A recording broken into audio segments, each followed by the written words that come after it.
welcome back to Ranting with Ricardo. We are here for another recap review because it's my channel and I can do what I want over here.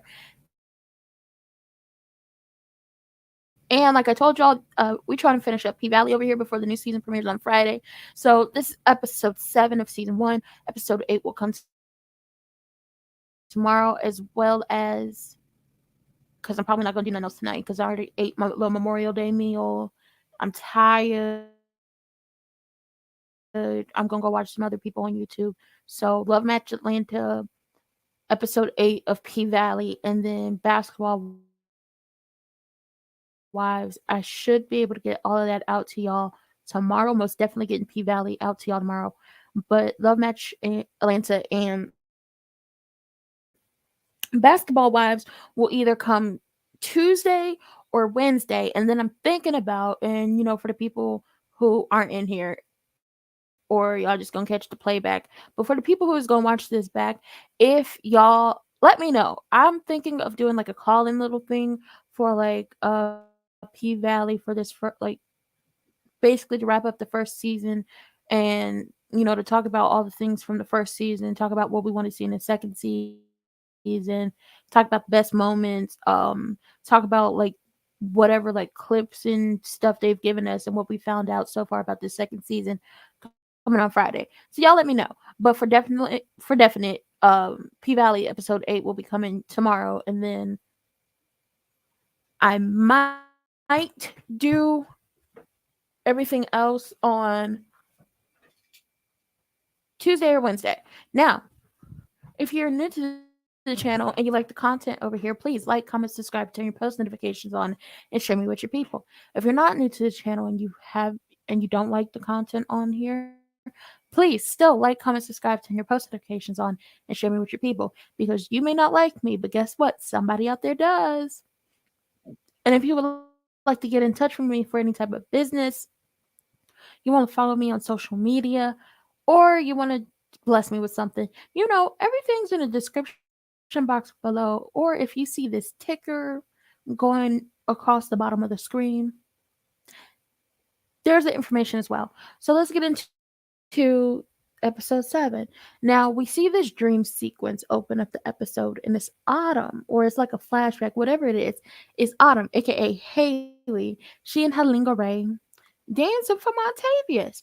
So now we know he's the person she's been running from. We obviously saw that when he handed over, um, like gave the flyer, gave whatever he gave to Sheriff Bailey. So she's dancing for Montavious, and then you hear baby crying. So obviously we know this has to be her daughter Autumn, who she lost in the flood. And the baby starts crying. They go to the baby's room to comfort the little girl. Beautiful little girl from what we saw. And it's just like they're looking like family. So now it's just like I need more information because you keep dropping hints on what it was and what happened, but I don't have all of it together. And I like to people watch and I like to sit back and listen. But as I'm trying to sit back and listen, what I could come up with is that man was putting hands on you and you had to run. Now I still need to know where all this money is coming from, but we're gonna find that out come the end of the episode. Now we see Uncle Clifford and Patrice, they down to the church parking lot, okay, getting all the people ready for the protest. And Uncle Clifford come in there looking like she's supposed to have been back in the 60s protesting, got the fishnets, got the skirt, got the boots, got the afro, got everything together. So, Uncle Clifford told Patrice, let's be clear, I'm only using you to help me. The only reason why I bailed you out. And once this is over and once we get done what needs to be done, go back to not knowing me. Because I'm going to go back to not knowing you.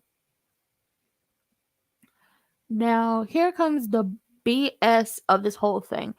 Well, not the whole entire episode, but some of it. We see the Kyle brothers, Wayne and whoever, whatever his name is, they in the mayor's office. They upset because last episode Andre was able to convince his boss to not have them buy the land, but to lease it. And Corbin's two white half brothers don't want to lease the land. They want to sell the land because A, they don't want none from their daddy because they still in the family. mad about Corbin being an outside baby and they don't consider him family because they are what? Racist. And feel some type of way about their daddy having another child.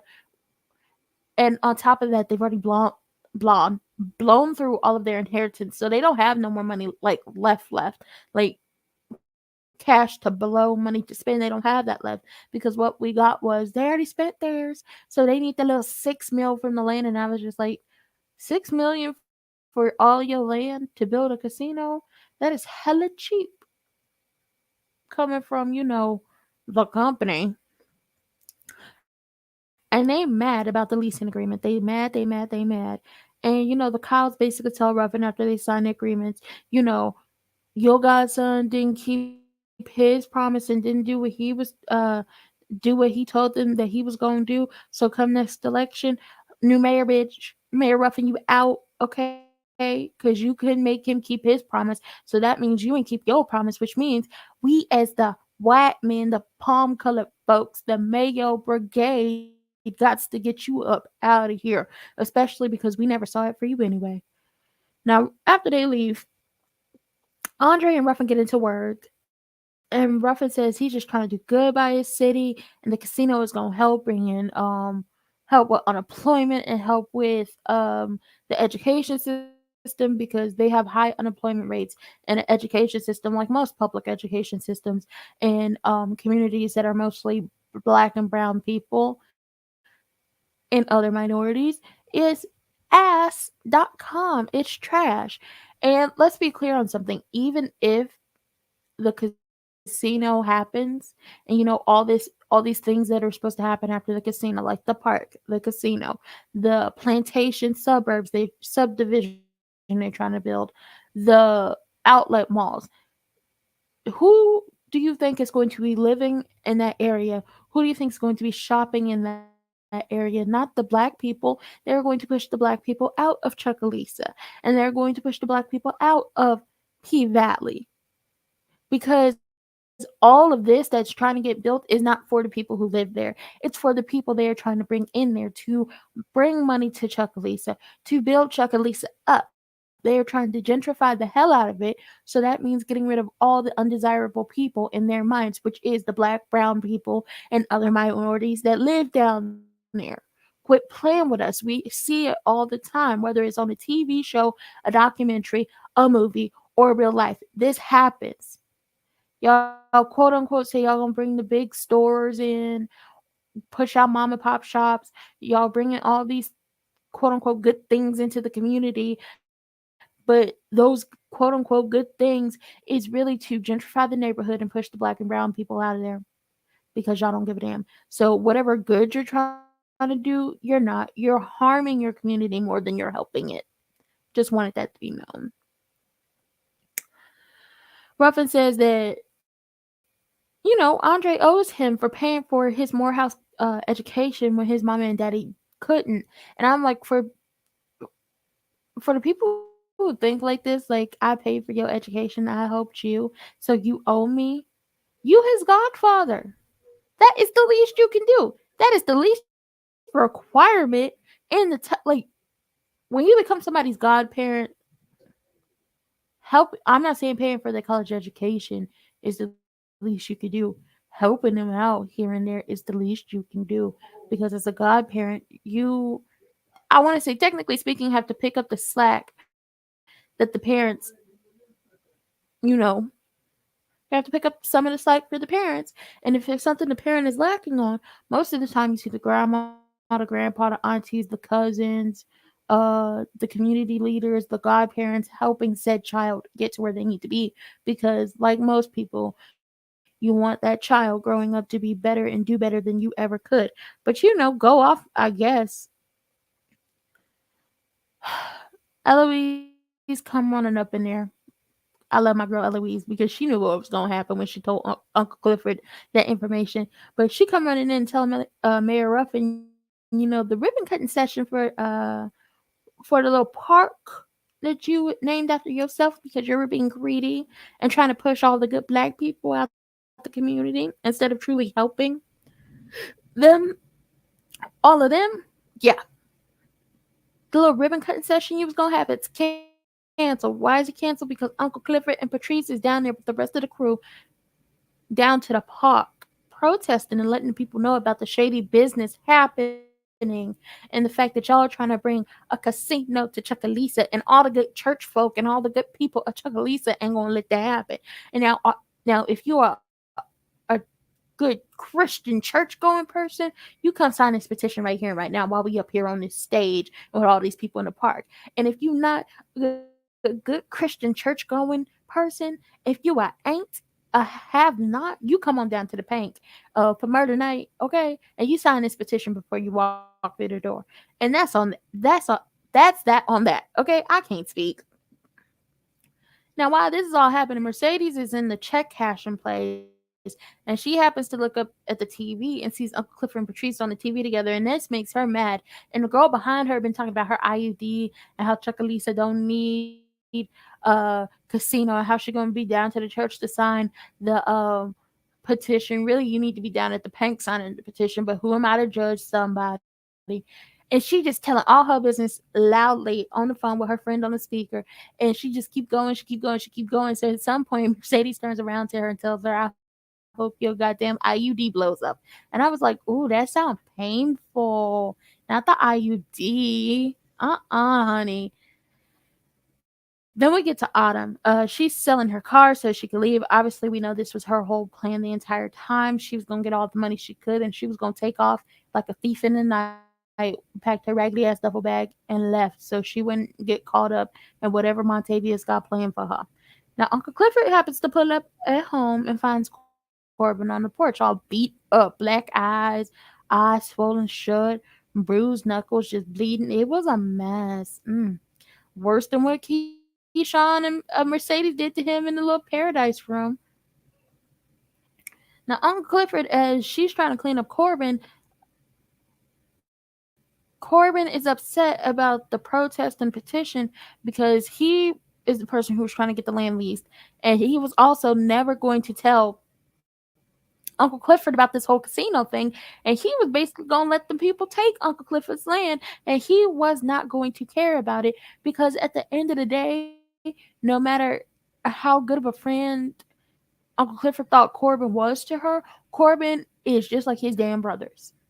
He is about the almighty dollar. He is about building his own legacy. He is about proving something to his racist ass brothers and the racist ass family members. So when it came down to it, if it meant throwing Uncle Clifford and the Pank and everybody else down in Chucalissa, the black folk, like half of what Corbin is, under the bus, Corbin was going to do it.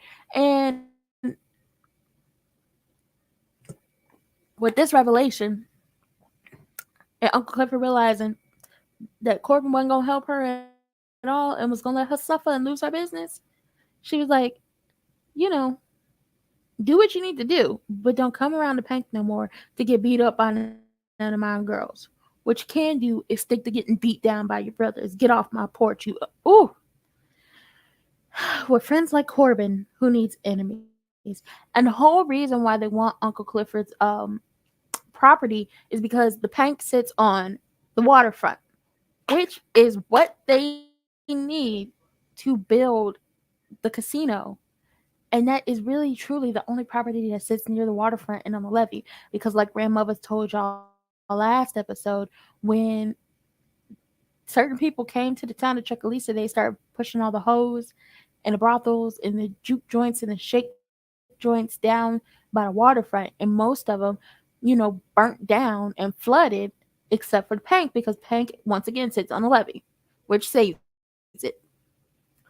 Now, we get over to the Pank and little murder rehearsing for murder night, and he is doing terrible, honey. He is stage fright. Like, he speeding through the song, he doing uhs and ahs. It is not a good thing. He has no stage presence, and the only reason why I know about stage presence is because I spent 7 years in choir, honors choir at that, middle school and high school, 7 years, and then I was like, come college, I'm not doing it no more. But we had to learn about stage presence presence. I was a stage manager for we put on the Suzuko in middle school, so I was a stage manager, so I had to work that out. Then I helped with I think it was like Nightmare High School or something. I was in that. I was like a chorus member, like one of the background players, but it was like I did a little something there too. And I was like, I had to learn about stage presence. And guess what, La Murder? You ain't got it. Not right now.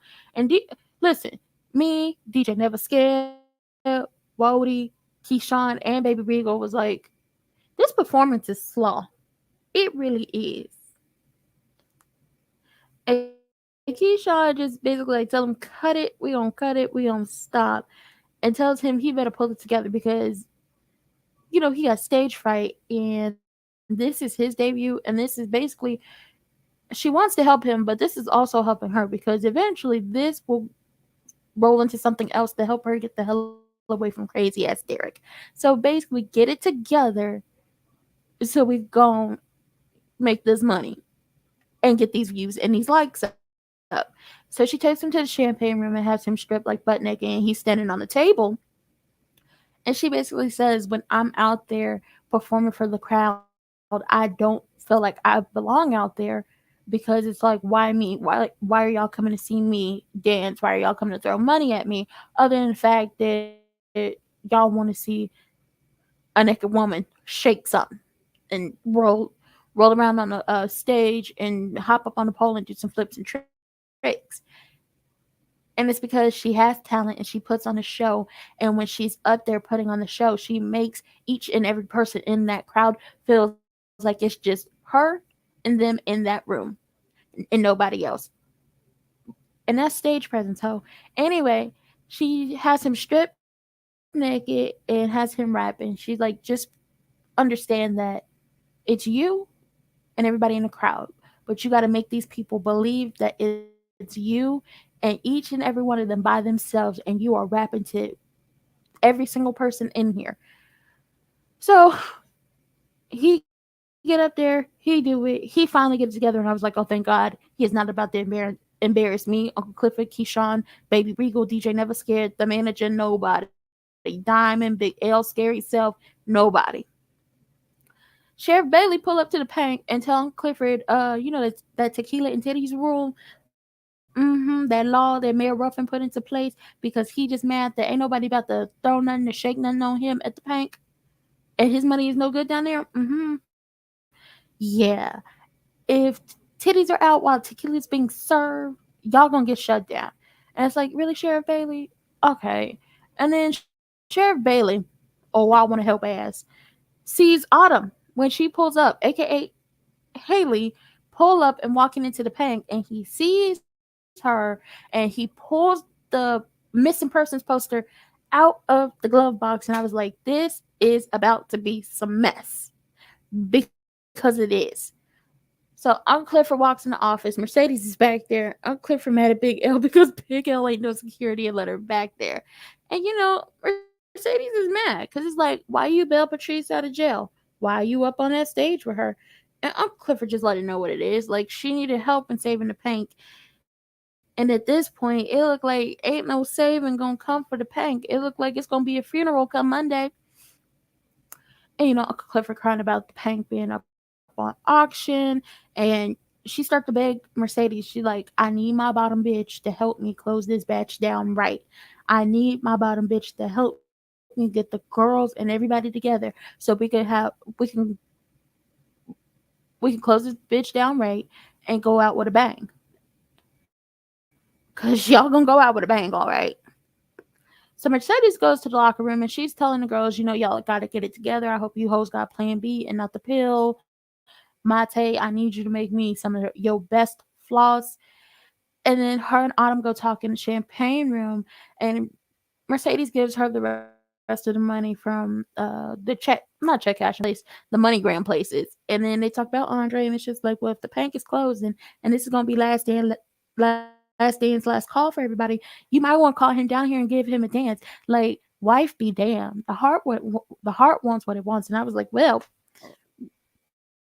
I mean, I don't agree with that. If that man married, you let that man be married. Don't you get in between them. Don't you be fucking up no homes, no trailer parks, no trailers, no townhouses, nothing. If he want to mess up his marriage and leave his wife for you, you let him do that. But other than that, you keep yourself away. But moving on, Ruffin tells Andre, because they at the park and the park is destroyed because the people was down there protesting and signing petitions, and he's like, once we buy the paint on Monday, once we buy that, once we get it, I don't want to see you ever again. And I was like, oh, okay, so he can help you basically pull the wool over the eyes of the residents that will eventually get pushed out of Chuckalissa because y'all are about to gentrify this whole entire town. But you don't want nothing else to do with him because instead of selling the land, he leased it. I mean, go off, I guess. Oh, heifer. Now the crew is on stage at the Pink, and they doing a prayer. They talking about the fact that can't no titties be out while tequila's being served. So y'all better shake them things, like shake them to the point where people actually think they see naked breasts, but they ain't see no naked breasts, no nips. Okay, shake them like they about to see something, but don't let them see nothing. Then we find out Jupiter pregnant, so she definitely can't work the pole. So she gonna be working the bar that night. And then we get a montage of the crew cleaning the paint, putting up posters saying this is Mercedes' last dance for real this time. Getting the bar stocked, cleaning the poles, getting the petitions out there. They getting it all ready. Cause they about to throw the best damn party the Pank has ever seen. Then the Marcus and Uncle Clifford go on a little date down to the waterfront with the lights and the music and the good weed and the good conversation. And I was like, oh, that is so sweet. Cause y'all really can't be going out on dates around Chuckalissa because the people is some of these people are backwater, backwoods, back thinking, back talking, trailer trash, homophobic, racist people. Okay, and that would not be a good thing.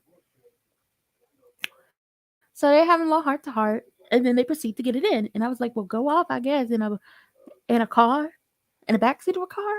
I mean, how that work? Like, I can see how it works, but it's like, is it comfortable? Let me get out these folks' business. Let me continue.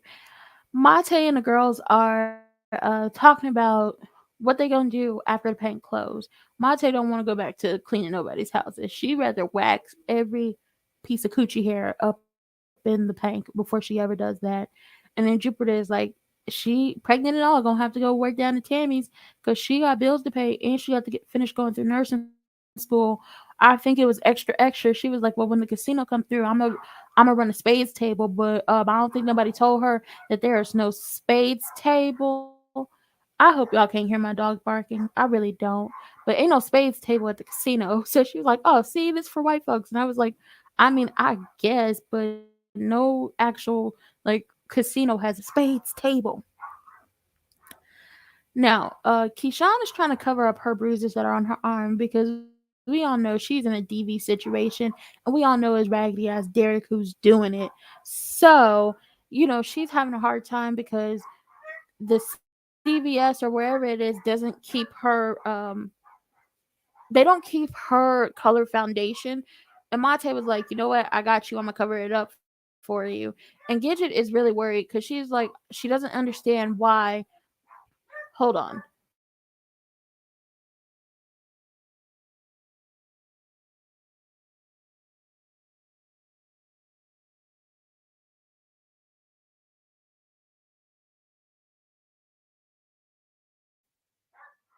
I hope. I really. Hello. Okay. I hope y'all can't hear my dogs, but I feel like you can.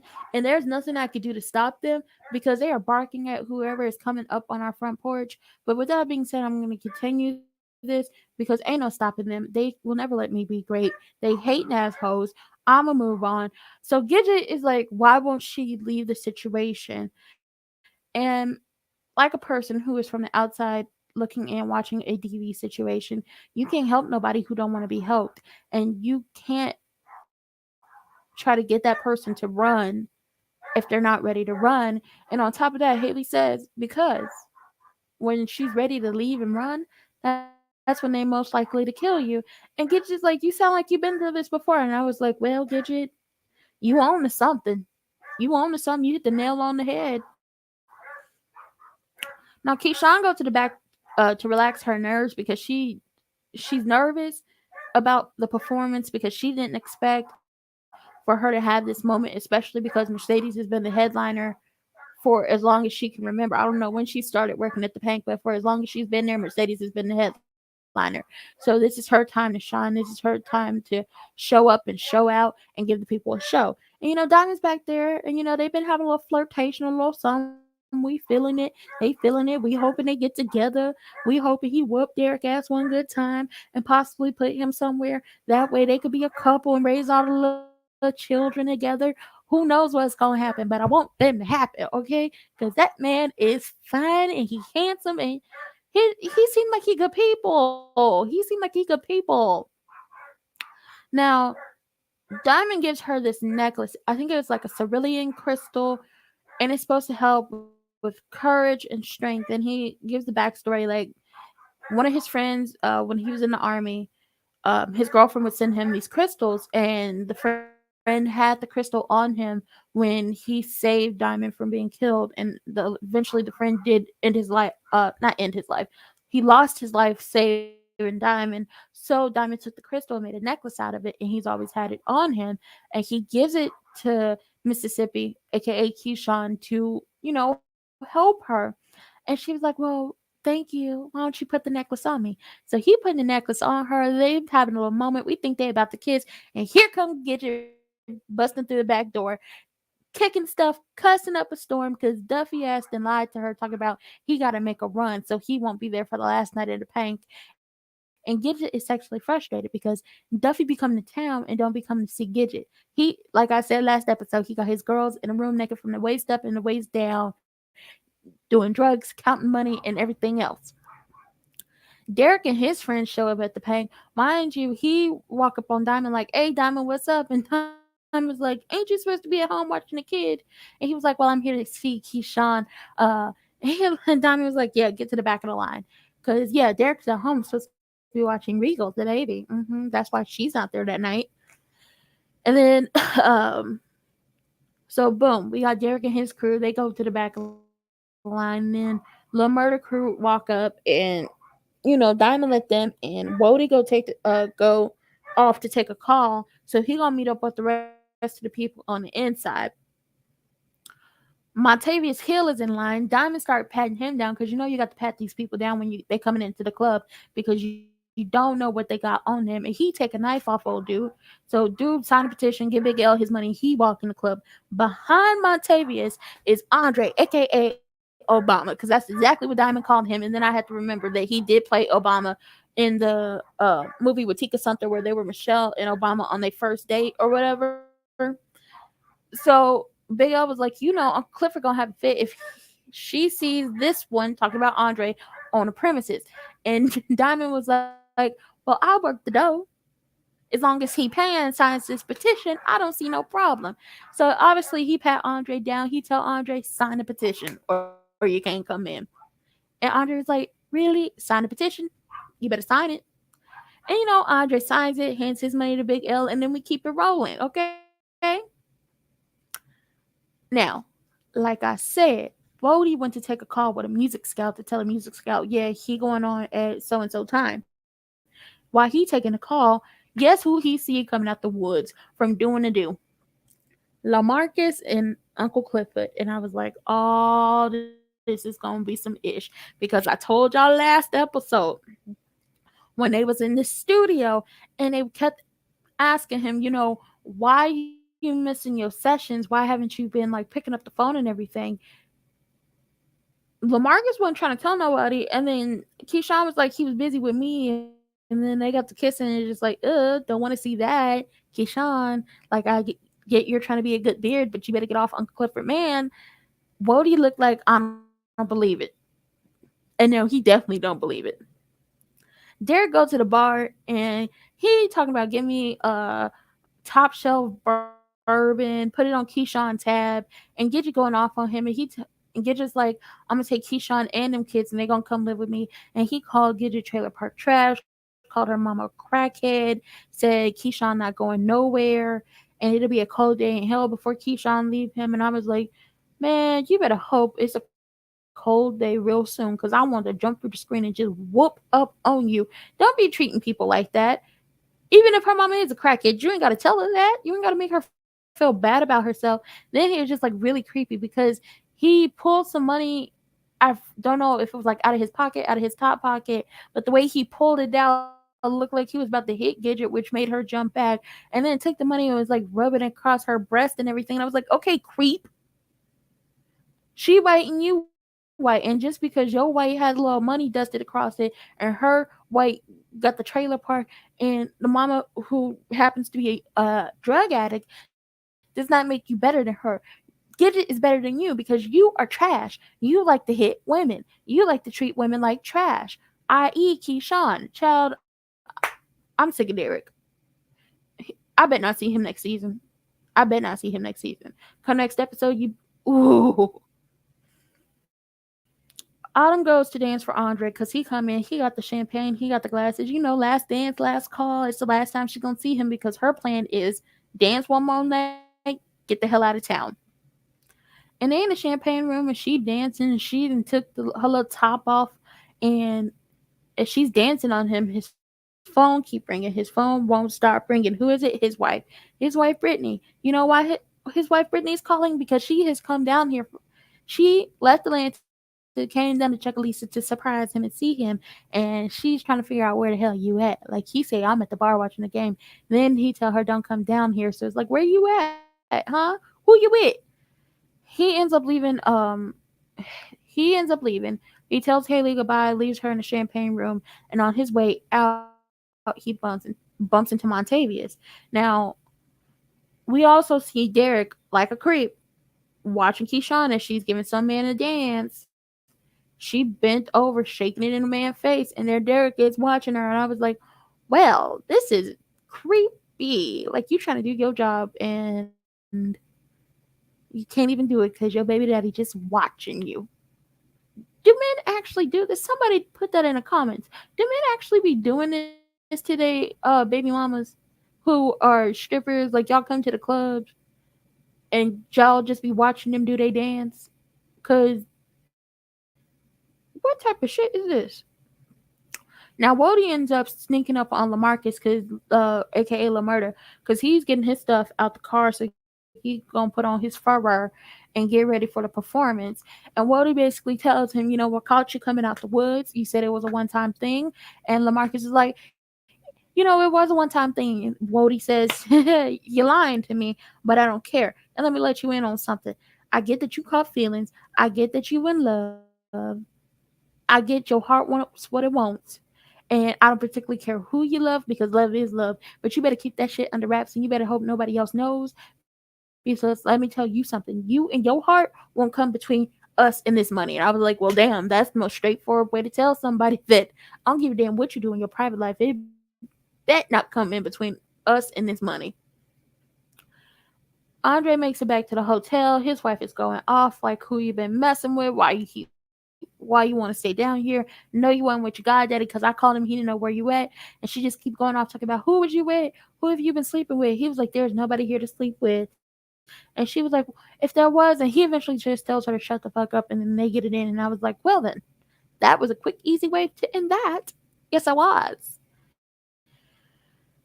Now Mercedes, like she normally does as the OG, she walking around surveilling the scene, trying to see which one is a baller, who really got the money, who frontin'. And she happens to pick out Montavious because he does sport big dick energy. That is the aura he gives off to somebody in a club. And he looked like he got the big dick energy because he's already popped the tags on his suit. He got his little hat, he got his money, he got his drink. He's sitting back in the cut. He ain't really doing nothing but looking at Autumn working the pole. Now she'd sit down to him and she like, you want to dance? She put her arm around him. He like, nah, I'm good. He handed her some money off the stack that he got on the table, and he was like, I'm good on your dance. I want her, talking about Autumn. So, thinking she helping her girl out, Mercedes calls, Haley over there to him. And when Haley get there to them, she looks stuck. She looked like, all hell, he done caught me. And why is he alive? How is he alive? And he want to go to the paradise room. And Mercedes is like, you better get that money. And I was like, this is some crazy ish because Mercedes really thinks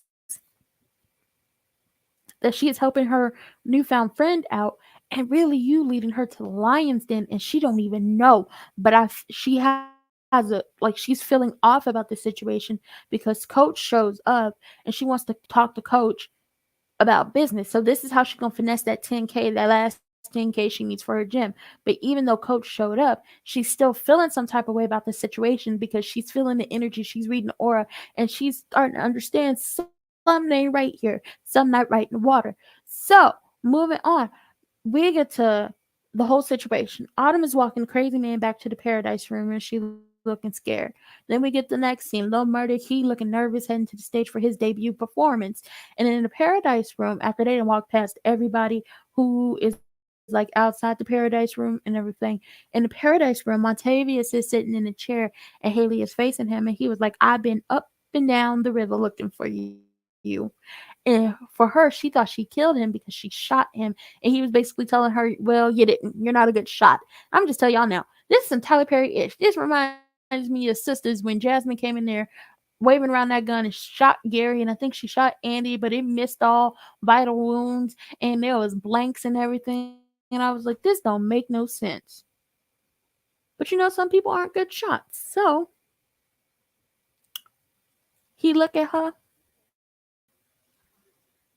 and the episode ends with the camera panned in on his eye while it's reflecting her, and no, it panned in on her eye that has him in a reflection asking her where is his money. And then you hear DJ Never Scared say welcome to murder night, and I was like, well, if that is not a prelude to what is to come, I don't know what is. um will Mercedes get her money out of Coach? We don't know. Will Haley end up a goner in the paradise room? We definitely don't know. Will Murder Night go off without a hitch and everybody be cool? We don't know. And will the Pank be saved? That is up for question. But we can answer all those questions in episode 8 that's coming out tomorrow. So I'll see y'all later for another recap review because it's my channel. I can do what I want. And that was the end of this. And if you're new to the channel and you like the content over here, please like, comment, subscribe, and turn your post notifications on. And if you're not new to the channel and you don't like the content over here, you can still like, comment, subscribe, and turn your post notifications on and share me with your people because you may not like me, but guess what? Somebody out there does. And if you would like to do business with me, you want to follow me on social media, or you want to bless me with a little something, all of that is in that ticker that is going across the screen below and in the description box. And I see y'all later.